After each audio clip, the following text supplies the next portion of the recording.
I am going to open a file for you that you will hear things you have never heard before.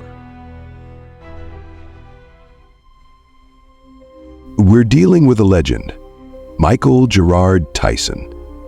But behind this legend, in the shadow of dazzling championships and billion-dollar successes, lies a complex and shocking story. Now, we will unravel this story through the eyes of a detective. We need to ask questions. Who was Mike Tyson? How did he get so high? And why did he fall? To find the answers to these questions, we are launching a deep investigation to trace the past. In the late 1960s, Brooklyn's Brownsville neighborhood was at the height of economic crisis and crime. It was in this environment that Mike Tyson, born on June 30, 1966, was born into a difficult life as a child. Among the detective's notes, what the neighborhood residents said about the Tyson family stands out. He was a tough kid, but his anger was a defense mechanism. While the detective was gathering information about Tyson's family, he came across an interesting fact. His father had left the family at an early age, and his mother, Lorna Tyson, struggled to provide for her children. But poverty pushed Mike into street gangs and crime at an early age. His first criminal record was only 10 years old. In a detective's interrogation room, the survival instinct Mike developed to survive in this chaotic environment would be one of the cornerstones of his later triumphs. The detective comes across an important name in his file, Cus D'Amato. The boxing trainer who changed Tyson's life had discovered young Mike in a reform school. To learn the details of this meeting, the detective searches the dusty corners of D'Amato's old gym. There he notices a fighting ring and an old punching bag hanging over the edge. D'Amato had shaped not only Tyson's boxing technique, but also his mental makeup. In documents obtained by a detective, it was written that Cus often told young Mike, "Fear is our most powerful weapon." This sentence summarized Mike Tyson's career. His opponents became afraid of that look in the ring. However, the detective's notes also emphasized that after D'Amato's death, Tyson went down an uncontrolled path. The loss of his father figure upset the balance in Tyson's life. Tyson's becoming world heavyweight champion at a young age is a turning point that affects the detective. In 1986, at the age of 20, Tyson became the youngest heavyweight champion in world history. In analyzing this period, the detective focuses less on Tyson's victories and more on his conflicts with the press and his increasingly aggressive behavior.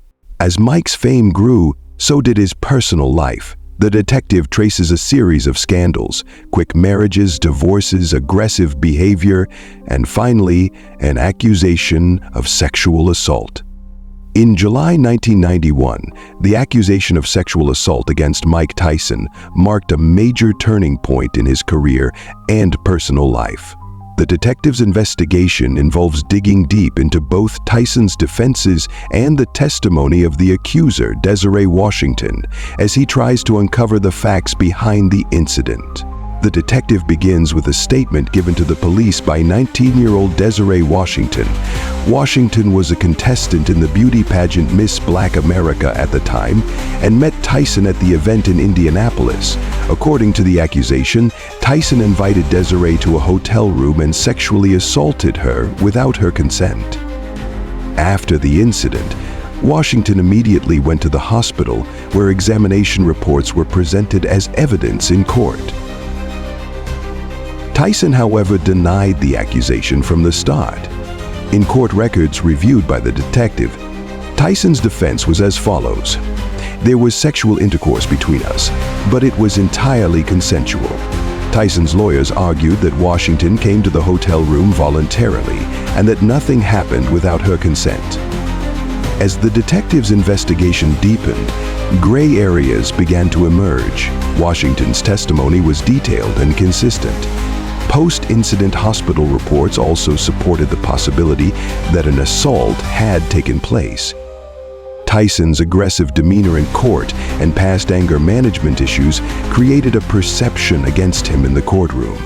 However, the detective emphasizes that these are not enough to prove a crime. In court, Tyson's lawyers questioned Desiree's behavior after the incident, asking questions such as, "Why didn't she call the police immediately?" However, experts said that traumatized victims may react differently. The 1992 trial was followed with great public interest. The detective's notes indicate that some of the evidence Tyson's team tried to present during the trial was rejected by the court. The court found Tyson guilty based on the testimony of Desiree Washington and the physical evidence presented.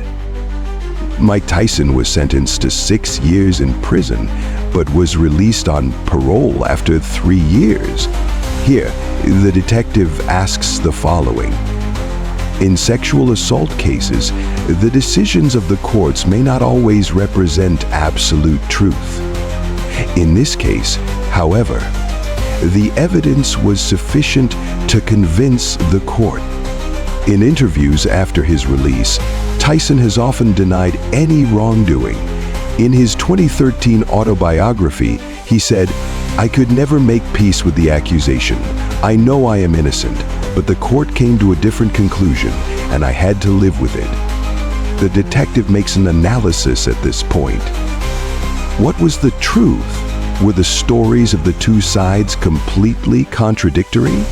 However, the verdict and the evidence presented supported Washington's claims. Although Tyson continues to maintain his innocence, this case irrevocably changed his career and reputation.